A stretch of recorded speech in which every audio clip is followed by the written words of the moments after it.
Hola querido hermano y querido amigo, qué lindo poder compartir este momento, aunque sea por un video, de la palabra de Dios. Y quiero que lo hagamos con una pequeña introducción. Este momento particular es imposible pensar en otra situación. Un virus, una pandemia, una cuarentena, la salud pública comprometida, pero también trabajo, ingresos, dinero, la economía afectada. Es imposible no pensar que esto nos afecta en nuestras emociones. Angustia, ansiedad, incertidumbre, desesperación. No parece ser el momento más adecuado para pensar en alabanzas, ¿verdad? Sin embargo, quiero que al abrir la palabra de Dios veamos que este, como cualquier otro, pero particularmente este, es un momento para alabar a Dios. Oro para que esta meditación pueda tocarte y Dios, a través de su Espíritu, pueda iluminarte y hablarte a través de ella.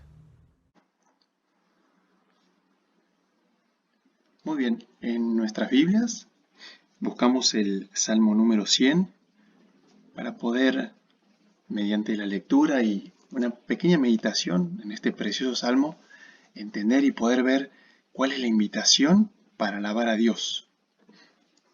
Dice así este Salmo con la siguiente superscripción, Salmo de alabanza, que nos indica el tipo de himno, como también se puede llamar a este Salmo. Dice así a partir del versículo 1, Cantad alegres a Dios, habitantes de toda la tierra. Servid a Jehová con alegría. Venid ante su presencia con regocijo. Reconoced que Jehová es Dios. Él nos hizo, y no nosotros a nosotros mismos. Pueblos suyos somos y ovejas de su prado. Entrad por sus puertas con acción de gracias, por sus atrios con alabanza. Alabadle, bendecid su nombre. Porque Jehová es bueno, para siempre es su misericordia, y su verdad por todas las generaciones. Miren, este salmo a nivel de estructura se puede dividir en dos partes. Llamémosle parte A, aquella compuesta o dividida desde los versículos 1 al versículo 3, y la parte B desde los versículos 4 al versículo 5. Cada una de estas partes tiene divisiones muy claras. Versículos 1 y 2 de la parte A y versículo 4 de la parte B. Ambas corresponden a lo que podemos llamar la invitación de este salmo, la invitación que el salmista hace. Y el versículo 3 de la parte A y el versículo 5 de la parte B sería el motivo por el cual el salmista hace esta invitación. Entonces, en primer lugar, empecemos meditando un poco sobre esta invitación de estos versículos 1 al 2 y el 4 de este Salmo 100. Y para eso, empecémonos a hacer algunas preguntas para analizar ese texto. En primer lugar, ¿qué se refiere con invitación? Bueno, podemos pensar en las acciones, en lo que el salmista quiere que nosotros hagamos. Y encontramos curiosamente que cada uno de estos versos empiezan con verbos en modo imperativo. Eso significa que nos están dando una orden, una invitación, nos están indicando algo que debemos hacer. Y podemos ver esos verbos: cantar, servir, venir, reconocer, entrar, alabar y bendecir. Ahora, ¿cómo debemos hacer esas acciones? ¿Cómo debemos cumplir esta invitación? Bueno, podemos pensar en la forma, en la manera. Técnicamente, esto se conoce como circunstancial de modo, o sea, cómo se realiza la acción. Es curioso ver que, si bien cada uno de los versos empieza con un verbo, inmediatamente indican cómo deben hacerse esas acciones.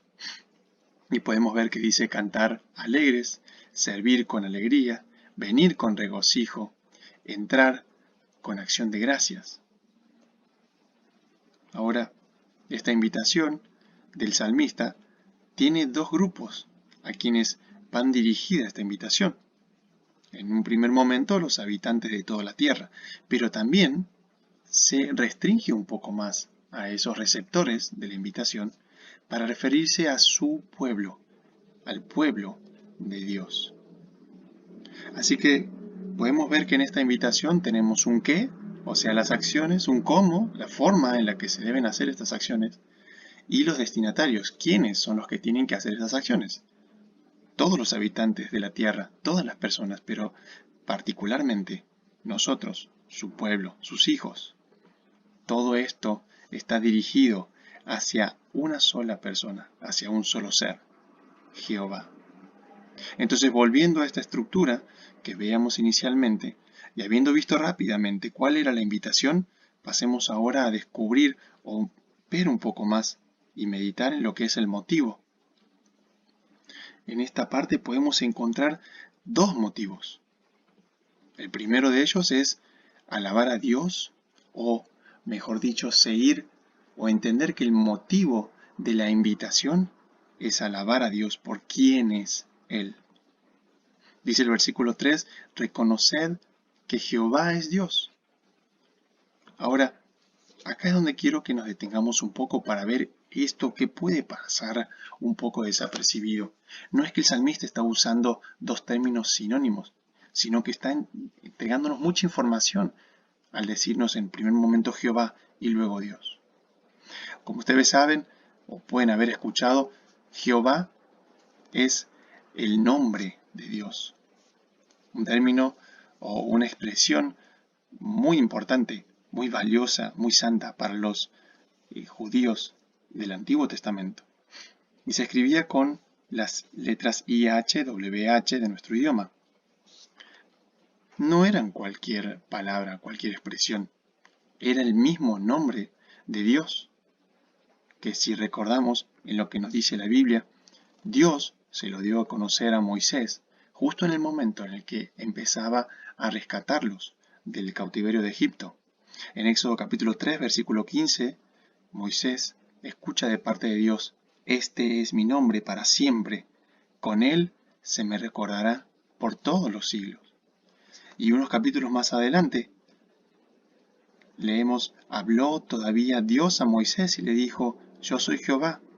Y aparecía a Abraham, a Isaac y a Jacob como Dios omnipotente, mas en mi nombre Jehová no me di a conocer a ellos.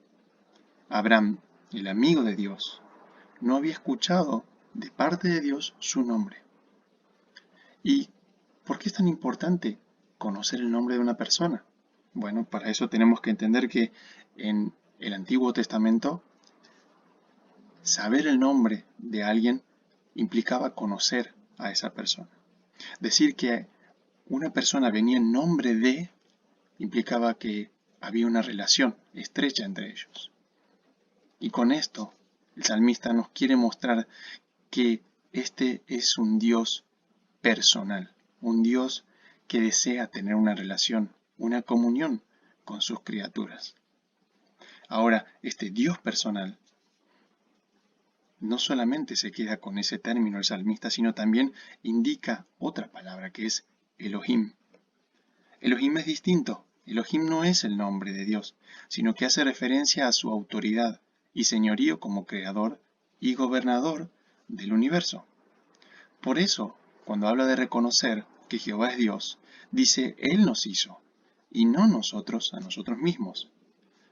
Es importante entender que esto nos debe centrar y poner en el lugar adecuado.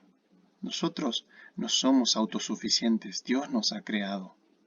Él es el que decide lo que debe hacer con nuestras vidas, con nuestra situación, con nuestro tiempo. Somos su pueblo, somos ovejas de su prado.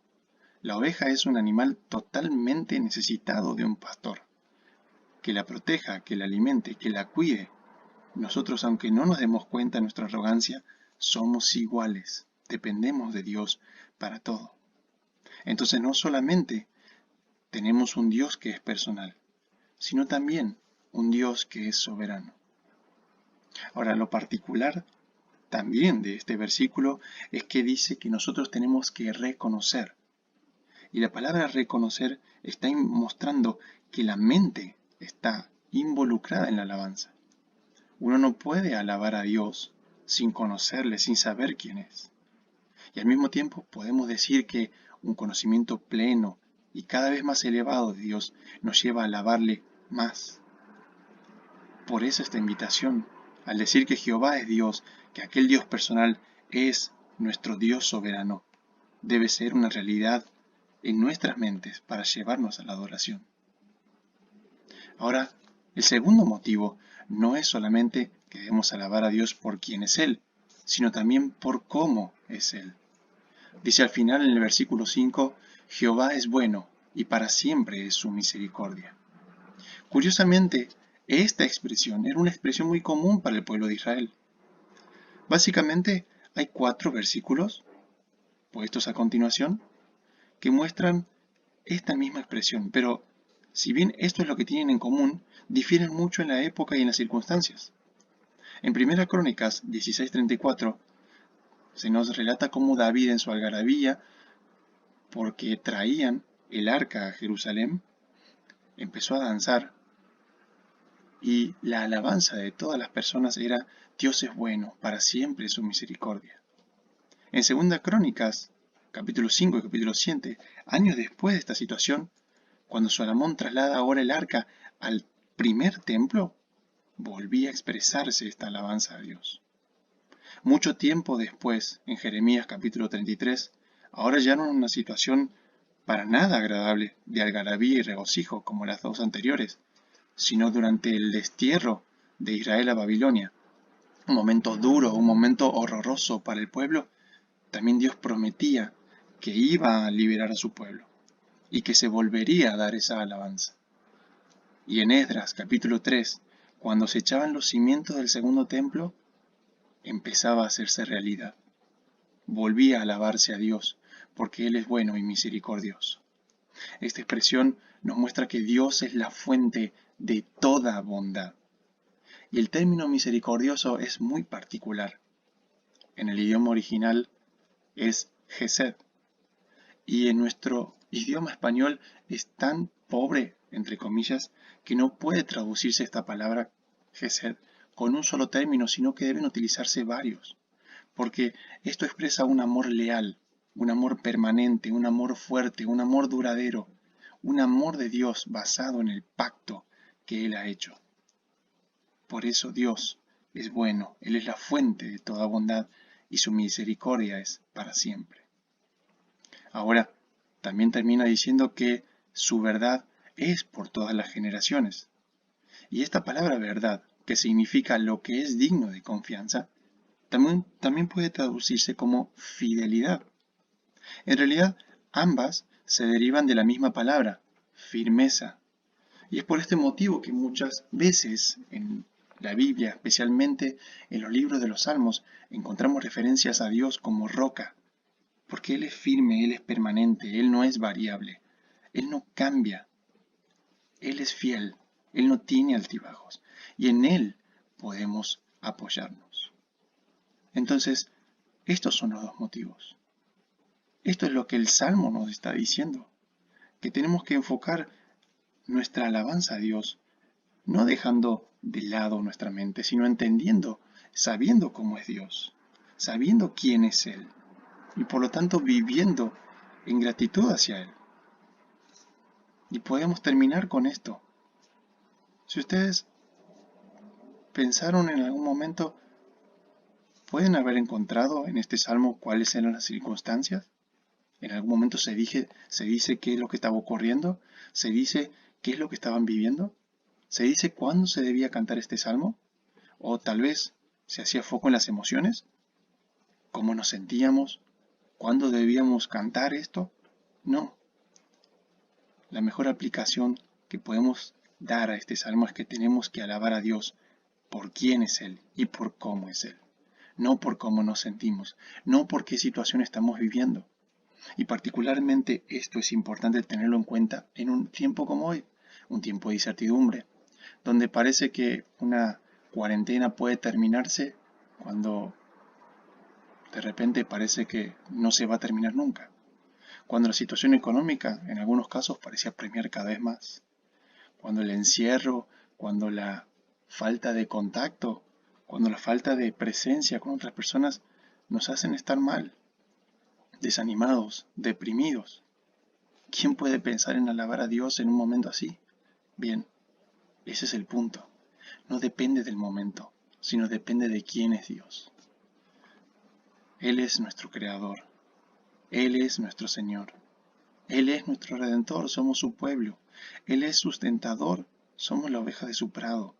Él es bueno, Él es fuente de toda bondad. Él nos ama de una forma leal, permanente e invariable. Él es firme, Él no cambia. Este es nuestro Dios, y así es como a Él tenemos que alabar.